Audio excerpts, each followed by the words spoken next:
Chicago Bears, Caleb Williams, Shane Waldron, not anymore. Matt Eberflus, the era, the Ryan Poles, the decisions, everything. The vibes are terrible right now. I don't think there's any other way to put it. Caleb Williams in this game against New England Patriots, they score 3 points. The first quarter offense has been just abysmal for this team. They have the lowest points per quarter average of any team in the NFL so far this season. They have now gone 23 straight possessions without scoring a touchdown. Caleb Williams in this game, 16 for 30, 120 passing yards, 0 touchdowns, 0 interceptions. Had 2 rushes for 15 yards as well. He was sacked 8 times in this game. John, I'd just love to hear from you. Obviously, Caleb Williams was touted as, yes, this is the number 1 overall pick. You do not overthink this. This is a Heisman Trophy winner. He's been one of the best players in all of college football for the 3 years that he was out there. Prolific offenses, both at Oklahoma and USC under Lincoln Riley. And it looks anything but in Chicago. Your assessment of Caleb Williams and where we are right now with the Chicago Bears. He sucks. Just kidding. I mean, look, he might not suck overall as a talent, but right now it's bad, man. I mean, they just fired Shane Waldron. The vibes could not be worse right now in Chicago. But yeah, go on. Yeah, I think there's still obviously a ton of promise, but this is what the hardest thing with Caleb, and I said this during the pre-draft process too. The hardest thing with Caleb Williams is going to be figuring out the fit, because hypothetically, Caleb Williams can do things in any system. So you kind of think, oh, my system could work for him. If I bring him in and ask him to do the things that work in my system, eventually he'll tailor like the rough edges of his game out and he'll fit in my system. Because hypothetically, what can't Caleb Williams do? And this is sort of the hardest thing with Kyler Murray too, by the way, which is why I think there's been so many inconsistencies throughout his career. And I think now we're starting to figure out, like, okay, Petzing, he's changed over the years, Kyler has, and I think Petzing is starting to really push the right buttons with him, and we'll see what it looks like over the rest of the season, because Kyler's had hot stretches before too. But I think that's the hard part with both these quarterbacks, is super talented guys who can do really anything hypothetically, but there isn't like a clear path in their skill set to consistent positive results. The only way that path comes is if they change and adapt their game to a system. So what system is best to do that within, I think, is more difficult to figure out than some of these other guys. Sean Payton had a great plan for what he wanted a system to look like with Bo Nix. And we can debate on other times, how good Bo Nix would be outside of that, or how good he even is this season within that. But either way, there was a plan and a system, and Bo Nix is either going to be good in that system or not be good in the NFL for the most part. Whereas I think with Caleb Williams, this is the trickiest part, like getting the fit of the OC in the system and then getting him to change and adapt his game. Now, if the offensive line was better and the skill position players looked like they cared for more than a couple plays a game, then maybe this fit could have had more time to run its course and we would have seen if it would have actually worked or not. As it currently stands, with the offensive line being maybe the worst in the NFL, the protection scheme not being good enough consistently, coupled with the fact that guys aren't getting open and the route combinations sometimes just absolutely stink. Like, guys are in the same space all the time. There's not enough easy stuff. There's a lot of stuff down the field where Caleb Williams, I'll get to that in a little bit after you respond, but has been so rough this year on any vertical concepts, which I don't know if Waldron could have foreseen that, but it's a big part of their offense and he has not been able to hit anything. And like all of these factors being negative mean that they're not getting the time to work this out. So when you think about some of the factors, think back to a Buffalo in the early days when it took 3 years to get Josh Allen to where he needs to go. And I know everybody likes to point to that, and it's not necessarily that that's the path for every single player, but it took a long time, right? They still had elements that were working, right? And so while Josh Allen adapted his game to what the offense asked of him, the other elements were like fine. There were other factors in place that were positive. It wasn't all a disaster. All of it being a disaster means that there's no progress being made here. So that, I think, makes it seem like this, like Shane Waldron was awful. And there are definitely ways in which he was. Is Shane Waldron the worst offensive coordinator in the league this season? Absolutely not, in my opinion. But there are definitely things that were really off here that I don't fault them for necessarily moving in a different direction. But if you're asking me why it all falls apart, I think it's a combination of everything working together. And Caleb is going to take time to tailor his style of play to any NFL system that he's in. So they're going to try again at some point, and we'll see what it looks like with Thomas Brown. But more than likely they'll try again after the season, and perhaps it's with a new head coach. Seems like we're trending that way, and the Bears are trending that way. But that is going to be the adventure. Every single hire that they make is who can fit to Caleb, who can Caleb fit to, because his game is really, really unique. even though he hypothetically can do a bunch of different things well, consistently he doesn't play any one way. And so I think that's just going to be a big challenge for whoever they end up with as coach. The big question now is just simply, is Caleb the problem, right? Because I think that there's a lot of things that are going wrong now in Chicago. Like, the offensive line has not been perfect. There's no doubt about it. Shea Waldron's scheme and how he is putting players in different positions, it does not feel like it is most advantageous. You mentioned how some of the route concepts are not really complementary of each other. But now you also, like, it's not just DJ Moore, man. It feels like it's the receiving room at large that it just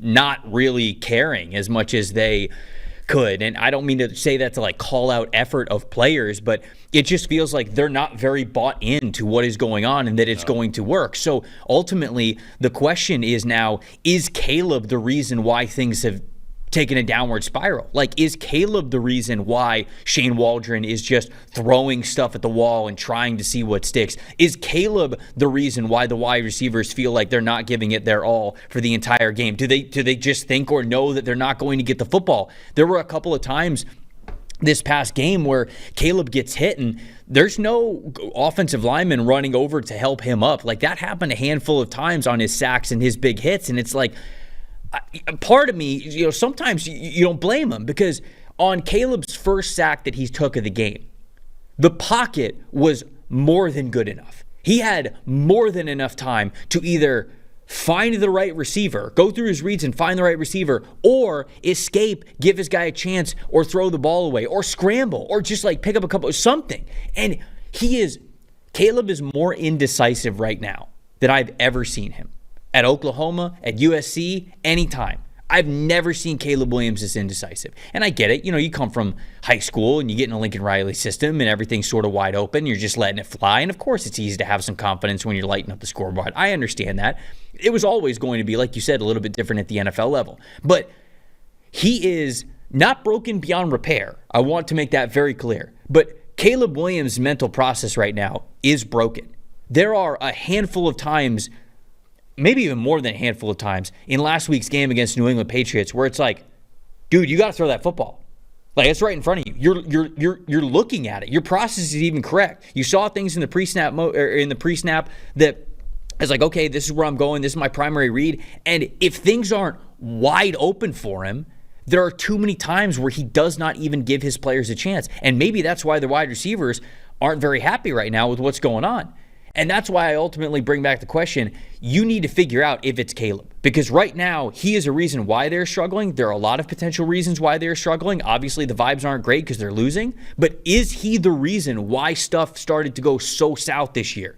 Because, okay, I'm trying to put more on his plate, and he's not really able to do it. The wide receivers are losing faith that he's going to be able to get rid of the ball. The offensive line's losing faith that, okay, sure, let me just block as long as possible, and Caleb's not really going to be able to do anything from it anyways. That, to me, John, is now the most important part, because he is in no way broken beyond repair. I want to make that very clear. But he is broken right now, especially going back and watching that Patriots game. There are way too many times where he should have let the football go that he did not, and he is more indecisive than I have ever seen him in his football career. So that is ultimately the only question, in my opinion, that matters moving forward with this team, is figuring out how much of an issue Caleb was and what the solutions can be for it moving forward. Yeah, I mean, I think that game was interesting because there were some plays early in the game where everybody was locked up and it was like hard to know what he should do in those situations. And as the game went on, and he got sacked on a lot of those plays. And as the game went on, I think he really, like, you could tell sort of that it affected him, that he wasn't really letting it go when he should. And I think that there was times where he didn't trust the structure of the offense, and that's been an issue with him, obviously going back to even college at times too. So super talented guy, but it's always going to take time, I think, to fit him to a system. The only question was whether he could come in and right away be one of these like out of structure phenoms, and that hasn't happened. So the path now that we kind of know that's just not going to be the case right away for him in the NFL, at least. Okay, he's not basically one of one in that regard, or very few guys have started their career and been unbelievable out of structure creators while they figured out all the in structure stuff first or second. And so I think that's going to be just take time with Caleb Williams. And now we know that. So now it becomes about fitting him to a system, I think. And one of the big concerning things about Williams is that he hasn't even been able to hit splash plays. That to me, Trevor, when you talk about, because some of the questions you're asking are almost intangible related probably. And I truly don't know what the outcome of that kind of stuff is. Like, I just don't have insight into that part of it. I will say this, two things that I'll say. One, Caleb Williams' inability to hit splash plays. I think that can really frustrate receivers when they feel like they've earned an opportunity downfield to at least compete for the football. Sure. And he is, I think, one of the lowest graded. I forget what the filter is that I have on that. One of the lowest graded PFF passers on 20-plus air yard throws or more this season. He's 8 of 38. And none of those are drops, I don't think. There's a 21% adjusted completion percentage on Caleb Williams on 20-plus air yards or more. 21%, Trevor, is insanely bad. Insanely bad. So his inability to hit throws down the field creates a lot of frustration because guys aren't getting chunk plays that they feel like they've earned on some of those pretty meaningful, I think, routes within a game. The other thing that's interesting is this. DJ Moore, as far as I know at least, and maybe I missed it at some point during the disaster years in Carolina, as far as I know, I don't think he was ever a negative locker room presence or anything like that. So I'm not necessarily suggesting that he is right now. But if you think back to the spring, do you remember when it was pretty clear the Bears were probably going to draft Caleb Williams, basically throughout the entire process? And DJ Moore, at least once, I think twice, was asked about that. And he said like that he wanted Justin Fields. He fully believed in Justin Fields. He's on record that he wants Fields back. And he said, remember the points he says, I'm looking at the quote right now. His growth has been phenomenal. If you look at the games where he came back off of injury, he's been everything you could ask out of a quarterback, puts us in a position to win, getting the ball to his playmakers. And if he's got to do it himself, he does it himself and takes like 50, 60 yards and does his thing. That's all you can ask is just steady growth. And that's what he did. And he referred to him also as a great leader, quote unquote. That was in February, okay? So shortly before the combine, I think that comment was made. I don't know if there was another one after that. I can't remember. Fast forward to this year, and you watch DJ Moore, and he just seems completely uninterested. So I'm not saying it's literally because of that, because he wanted Justin Fields and didn't want Caleb Williams, but this is a dude that has toiled through lots of bad quarterback play in his career. He finally got a good one, and he finally was productive, and the offense is going well, and it seemed like things were good. And then, boom, huge shift, rookie, building another guy up, and it's probably not...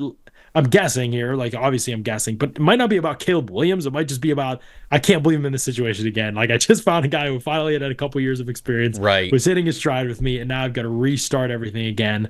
That plus the fact that I think there's been some conversation he's 100% healthy. But I mean, he walked off the field mid-play a couple weeks ago. Like it was a scramble drill. He just walked straight to the sideline, took a seat. He was back in 2 plays later, and he got the football in that situation. So even if he was a little banged up, it feels like a little bit of an extreme reaction to walk off the field in the middle of a play. So for whatever reason, I don't know because we don't see all of it. The vibes are horrendous, and they can't just be like that on game days because some of these games are really competitive still when these things are happening. So this is something that carried over into early in the week, and maybe it's from the head coach down. Maybe it's from even above that down. I don't know. But when you see guys like DJ Moore and Keenan Allen, who I don't remember ever being problems in places that they've been, I feel like they've been relatively low drama guys in the past from what I can recall. Maybe I'm forgetting something. And they're running routes half-hearted and look disinterested and frustrated in the first quarter of games. Like, to me, you have such a significant culture issue, and this is obviously from the outside looking in. So only those within the building can know specifically where that stems from. But to me, that's the number one thing to address moving forward the rest of the season and in the offseason is that part of the things has to be rebuilt in order for any of this operation to be effective. I agree. I hope it gets better because Caleb was one of the most fun players in all of college football for like 3 straight seasons, and I'd love to see it in the NFL, but clearly whatever this combination is not working, and the Bears got to get it figured out. Thanks for watching, everybody. Make sure you like and subscribe the video. And if you don't have a PFF Plus subscription, you can get one to see all the premium stats that we talked about here on the show, plus the expert betting and fantasy advice over at subscribe.pff.com. The description is also right below. So if you are not a PFF Plus subscriber, you become one today.